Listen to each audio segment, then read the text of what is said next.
কাবাব খেতে আমরা কম বেশি সবাই কিন্তু খুবই ভালোবাসি, আর সেটা মাটন হোক কিংবা চিকেন। কিন্তু আজকে আমি মটন চিকেন ছাড়াই মটরশুঁটির সুন্দর কাবাব রেসিপি আপনাদের সঙ্গে শেয়ার করব। নমস্কার, কেমন আছেন সবাই? আশা করছি সবাই খুব ভালো আছেন, সুস্থ আছেন। মৌসুমী রকমারি রান্নাতে আপনাদেরকে আবারও একবার অনেক অনেক স্বাগত।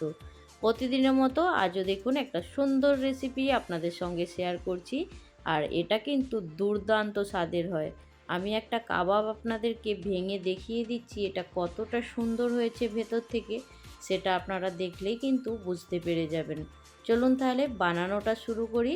একদম ঝটপট কম সময়ের মধ্যে কিন্তু এটা আপনারা বানিয়ে নিতে পারবেন। তো এইখানে দেখুন মটরশুঁটিটা খুব ভালো করে ছাড়িয়ে ধুয়ে নিয়েছি, আর মিক্সির বাটিতে করে এটা খুব ভালো করে আমি পেস্ট করে নিয়েছি।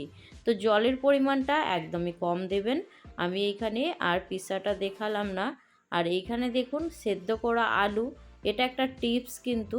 আলু খুব গরম থাকলে তখন কিভাবে আলুটা ছাড়িয়ে নেবেন চোপা থেকে, এই জন্য আমি এটা আপনাদেরকে দেখিয়েছি। তো এইখানে আমি একটা বড় সাইজের আলুকে দেখুন একদম সুন্দর করে ছাঁকনিতে করে ছাড়িয়ে পরিষ্কার করে নিয়েছি কাঁচা লঙ্কা, তার সঙ্গে হাফ চামচ রসুন বাটা, আর হাফ চামচ গ্রেট করা আদা, আর তার সঙ্গে নিয়েছি ধনেপাতা কুচি। দেখতে পেয়েছেন? এবার এর মধ্যে দিয়ে দেব 3টে বড় সাইজের পেঁয়াজ।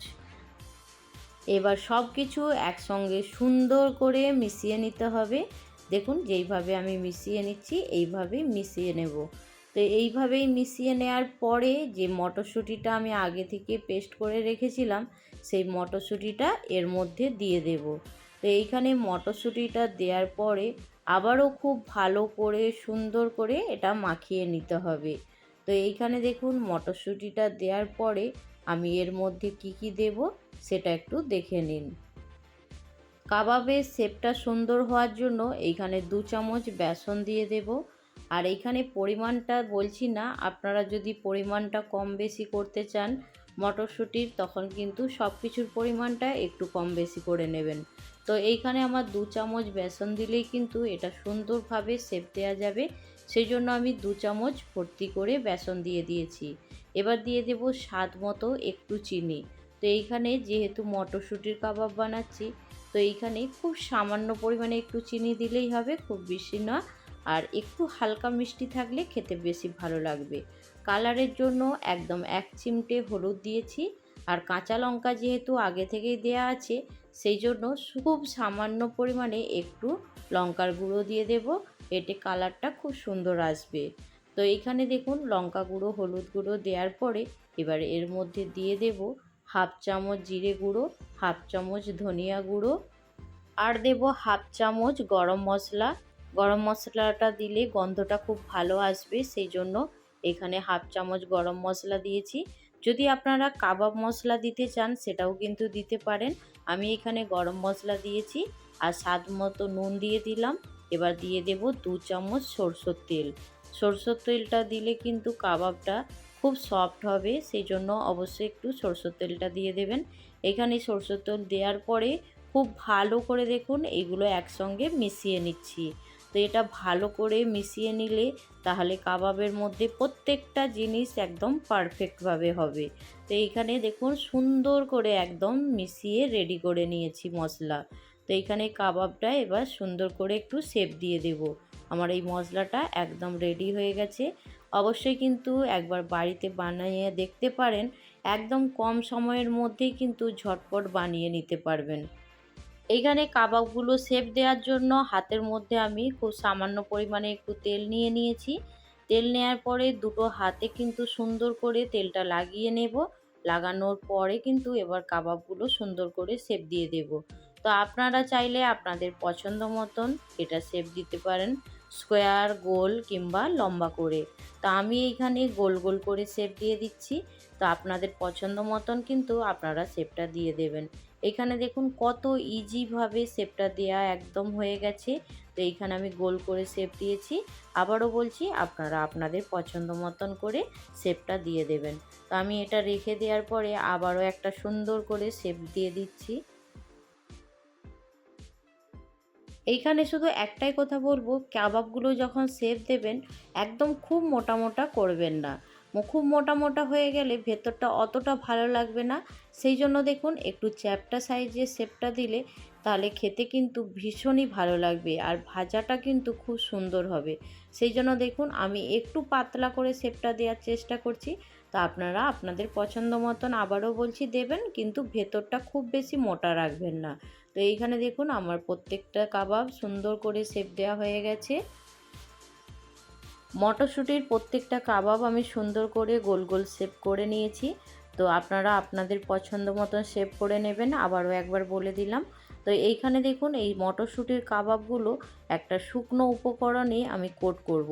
তার জন্য এইখানে 2 চামচ চালের গুঁড়ো আর 1 চামচ ময়দা নিয়েছি। আগে শুকনো উপকরণ দেখুন আমি আগে খুব ভালো করে একটু মিশিয়ে নিচ্ছি। নেয়ার পরে এবার এর মধ্যে দিয়ে দেব খুব সামান্য পরিমাণে একটু গোলমরিচ গুঁড়ো। তো এইখানে গোলমরিচের গুঁড়োটা দিলে খেতে কিন্তু অবশ্যই ভালো লাগবে। তো সেই জন্য অল্প পরিমাণে একটু দিয়ে দেবেন, আর খুব সামান্য পরিমাণে একটু নুন দিয়েছি। তো এবার খুব ভালো করে দেখুন সব উপকরণগুলো মিশিয়ে নিয়েছি। এবার একটা করে মটরশুঁটির কাবাব নেব। নেয়ার পরে এই শুকনো উপকরণে খুব ভালো করে একবার কোট করে নেব। যেইভাবে দেখুন আমি খুব হালকা হাতে এইভাবে কোট করে নিচ্ছি। তো এইভাবেই কিন্তু কোটটা করে নিতে হবে। তো এইভাবে একটু কোট করে নেবেন, আলাদা করে আর ময়দা গুলিয়ে কোট করার দরকার নেই। তো এইভাবে একবার অবশ্যই বানিয়ে দেখুন, আপনাদের ভীষণ ভালো লাগবে, আর খুব কম সময়ের মধ্যে কিন্তু এটা হয়ে যাবে। তো আমার একটা একটা করে দেখুন সুন্দর করে সব শেপ দেওয়া হয়ে গেছে, আর এইভাবেই কিন্তু সবগুলো কোট করে নেব।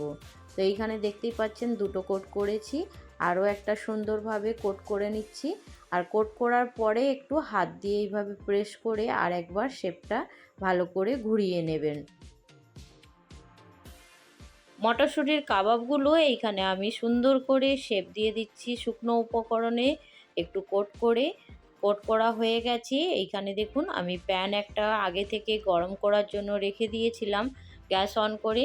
তো প্যানটা গরম হয়ে গেছে, প্যানের মধ্যে রিফাইন তেল দিয়ে দিলাম। এইখানে প্যানের মধ্যে দেখুন তেল গরম হয়ে গেছে, আর আমি যে কাবাবগুলো বানিয়ে রেখেছি এই গরম তেলের মধ্যে এক এক করে খুব হালকা হাতে তেলের মধ্যে ছেড়ে দিচ্ছি।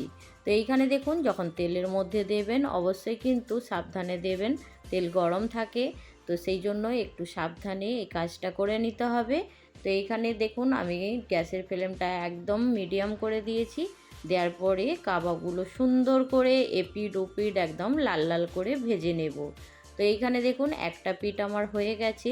তো এইভাবে কিন্তু একটা একটা করে উল্টে সুন্দর করে মুচমুচে করে, আর গ্যাসের ফ্লেমটা একদম লো টু মিডিয়ামে রাখবেন। যখন দেখবেন গরম হয়ে যাচ্ছে তখন কিন্তু একদম গ্যাসের ফ্লেমটা লো করে দেবেন, দিয়ে খুব ভালো করে একটু সময় নিয়ে মুচমুচে করে ভেজে নেবেন। তো অবশ্যই আবারও একবার বলছি বাড়িতে একবার বানিয়ে দেখুন, আশা করছি আপনাদের খুব ভালো লাগবে। আর ভালো লাগলে কিন্তু অবশ্যই আমার লাইক দিয়ে ভিডিওটা সম্পূর্ণ দেখে নেবেন।